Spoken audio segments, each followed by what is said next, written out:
Good morning, Suprabhatam, नमस्कार। आप देख रहे हैं हमारा यूट्यूब चैनल मनोहर वाणी। आज के इस वीडियो में मैं आप लोगों को हिंदी पाठ्य पुस्तक काव्य खंड का पहला पाठ का भावार्थ समझाने जा रहा हूं। आप लोग ध्यान से सुने। पहला दोहा है, मान सरोवर सुभर जल हंसा केली कराही, मुक्ता फल मुक्ता चुगै अब उड़ी अनत न जाही। तो मान सरोवर एक झील का नाम है जो कैलाश पर्वत पर स्थित है। मान सरोवर सुभर जल, सुभर का मतलब होता है अच्छी तरह से भरा हुआ। मान सरोवर के जल में हंस क्रीड़ा कर रहा, केली कराही, केली कराही मतलब क्रीड़ा कर रहे हैं, खेल कर रहे हैं। मुक्ता फल मुक्ता चुगै, और वे हंस मुक्त होकर मोती चुग रहे हैं। अब उड़ी अनत न जाएं, और अब वे इस जगह को छोड़कर अन्यत्र जाने की इच्छा नहीं करते हैं। अनत का मतलब होता है अन्यत्र, दूसरी जगह। तो जिस तरह से मान सरोवर के स्वच्छ जल में जो हंस विहार करते हैं, क्रीड़ा करते हैं, खेल करते हैं, उन्हें किसी और दूसरे सरोवर में मन नहीं लगता, दूसरे सरोवर में जाने की इच्छा नहीं करते। ठीक उसी प्रकार से जब किसी जीवात्मा को परमात्मा में आसक्ति हो जाती है, परमात्मा से जब लगाव हो जाता है, प्रेम हो जाता है, उसे जब भक्ति का आनंद प्राप्त हो जाता है, तो वह जीवात्मा परमात्मा को छोड़कर कहीं जाने की कामना नहीं करता है। तो इस दोहा में दो अर्थ है, एक सरलार्थ है, दूसरा भावार्थ है। जो मैंने आपको बताया हंस के माध्यम से,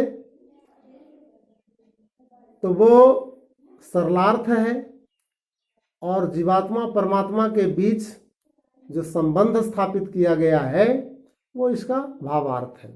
मुझे उम्मीद है आप अच्छी तरह समझ गए होंगे। अब मैं दूसरा दोहा को पढ़ता हूं। प्रेमी ढूंढत मैं फिरां, प्रेमी मिले न कोई। कवि कहता है कि एक सच्चा प्रेमी को सच्चा प्रेमी बहुत मुश्किल से मिलता है, और जब किसी सच्चे प्रेमी को सच्चा प्रेमी मिल जाता है तो उसके अंदर की सारी तामसिकताएं, उसके अंदर की सारी बुरी भावनाएं, ईर्ष्या, द्वेष, बैर की भावना सब मिट जाते हैं। यहां भी कवि कहना चाहता है कि जब जीवात्मा को परमात्मा से भेंट हो जाती है, किसी जीवात्मा को परमात्मा की जब प्राप्ति हो जाती है, तो उसके अंदर की जो सारी विषय वासनाएं होती है, उसके अंदर के जो दुर्गुण होते हैं, तामसिकताएं होती है, वो मिट जाती है। सब विष अमृत हो, यहाँ विष बुरी भावनाओं का प्रतीक है, और अमृत ज्ञान का प्रतीक है, पवित्र दिल का प्रतीक है। तो सब विष अमृत हो यानी सारी बुरी भावनाएं मिट जाती है, उसका चित्त निर्मल हो जाता है, पवित्र हो जाता है। तीसरा दोहा है, हस्ती चढ़िए ज्ञान कौ सहज दुलीचा डार। रूपक अलंकार का उदाहरण है कि जब कोई भक्त, जब कोई साधक ज्ञान रूपी हाथी पर सवार होकर चलता है वह साधना रूपी आसन को हाथी, ज्ञान रूपी हाथी पर बिछाकर जब वह आगे बढ़ता है तो संसार में अनेक लोग ऐसे हैं जो उन्हें देखकर उन्हें भला बुरा कहने लगते हैं, उनका मजाक उड़ाते हैं। कवि कहता है कि ऐ साधक, ऐ भक्त, तुम जब ज्ञान रूपी हाथी पर सवार होकर निकल जाओ तो इस संसार की चिंता मत करो, क्योंकि यह संसार का स्वभाव है कुत्ते के जैसा, जो व्यर्थ में ही भुगता रहता है। तुम उसकी ओर ध्यान मत दो। कितना भी कोई अच्छा काम करे या बुरा काम करे, लोग उसकी निंदा करते हैं, इसलिए तुम संसार की बातों में मत आओ। तुम अपने लक्ष्य की ओर अग्रसर बढ़ते रहो, अग्रसर होते रहो। लोगों की चिंता मत करो कि लोग क्या कह रहे हैं। चौथा दोहा है, पखा पखी के कारण सब जग रहा भुलावन, निरपख होई के हरि भजय सोई संत सुजान। कवि कहता है कि इस संसार में जितने लोग हैं, धर्म के नाम पर, संप्रदाय के नाम पर, जाति के नाम पर पक्ष और विपक्ष में हो जाते हैं। कोई हिंदू के पक्ष में, कोई मुस्लिम के पक्ष में हो जाते हैं, कोई मंदिर के पक्ष में, कोई मस्जिद के पक्ष में हो जाते हैं। इसी में सारी दुनिया भुलाई हुई है। सब जग रहा भुलान कहने का मतलब पूरी दुनिया के लोग इसी में भुलाए हुए हैं, पक्ष और विपक्ष के चक्कर में पड़े हुए हैं। कोई राम के पक्ष में है, कोई रहीम के पक्ष में है। लेकिन कवि कहता है कि निरपख होई के हरि भजय सोई संत सुजान। जो निष्पक्ष होकर भगवान का भजन करता है वही संत श्रेष्ठ है। सोई संत सुजान, इसमें अनुप्रास अलंकार है। तो इस दोहा में कवि ने सच्चे संत की पहचान बताई है कि सच्चा संत वही है जो निष्पक्ष होकर भगवान की भक्ति करता है। वह न हिंदू का कट्टर होता है, न मुसलमान का कट्टर होता है, बल्कि न्यूट्रल होकर के, उदासीन होकर के, निष्पक्ष होकर के भगवान की भक्ति करता है। वही असली साधु है, वही असली संत है। अगला दोहा है कि हिंदू मुआ राम कही मुसलमान खुदाए। हिंदू राम राम की रट लगाते लगाते मर जाते हैं, लेकिन उन्हें ईश्वर की प्राप्ति नहीं होती। उसी तरह से मुसलमान खुदा खुदा जिंदगी भर रटते रह जाते हैं, उन्हें खुदा नहीं मिलते। कबीरदास कहते हैं कि इस संसार में वही जीवित है, वही अमर है जो दोनों के निकट न जाए, जो दोनों के निकट नहीं जाते हैं। यानी जो राम और रहीम के चक्कर में नहीं पड़ते, जो निष्पक्ष भाव से भगवत भक्ति करते हैं, वही इस संसार में ज्ञानी है, वही जीवित है।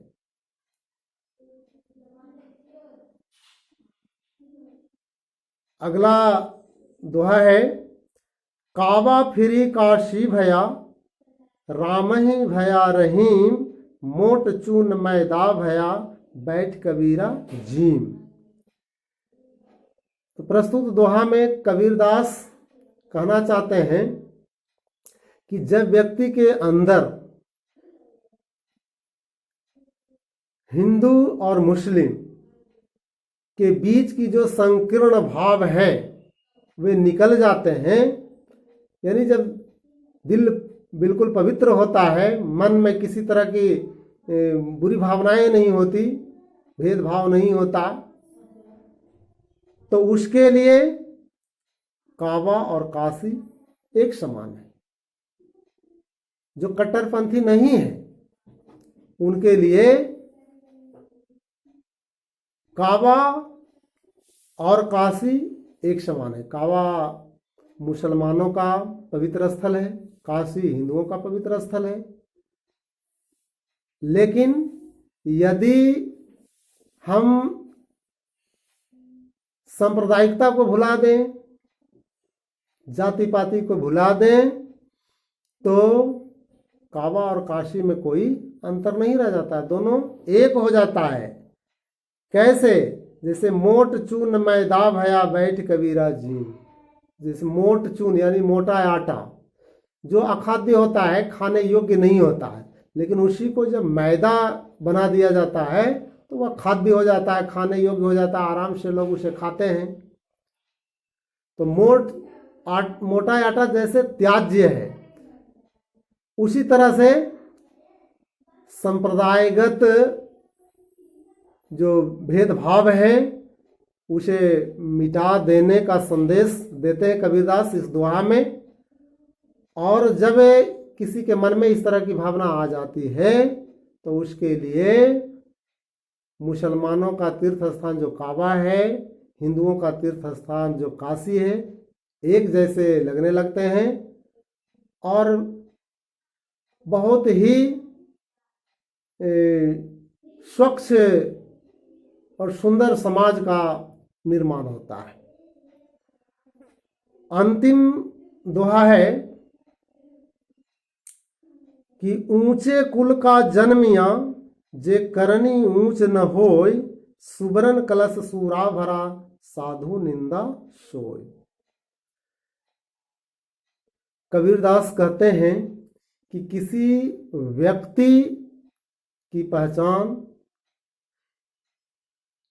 उसके ऊंचे कुल में जन्म लेने से नहीं होती है, बल्कि ऊंचा उसका कर्म बनाता है। यदि ऊंचे खानदान में जन्म लेकर कर्म नीचा कर रहा है तो वह अधम कोटि का व्यक्ति होता है, उसे लोग निंदा करते हैं। उदाहरण देकर के समझाया है कि जैसे सुबरन कलश सूरा भरा साधु निंदा सोए। जैसे सोने के कलश में भी यदि सूरा यानी मदिरा शराब रखी हो तो जो ज्ञानी लोग होते हैं, श्रेष्ठ व्यक्ति होते हैं, उसकी निंदा ही करते हैं, उसे स्वीकार नहीं करते हैं। आप इसमें एक और उदाहरण ले सकते हैं रावण का। रावण का जन्म तो बहुत उत्तम खानदान में हुआ था।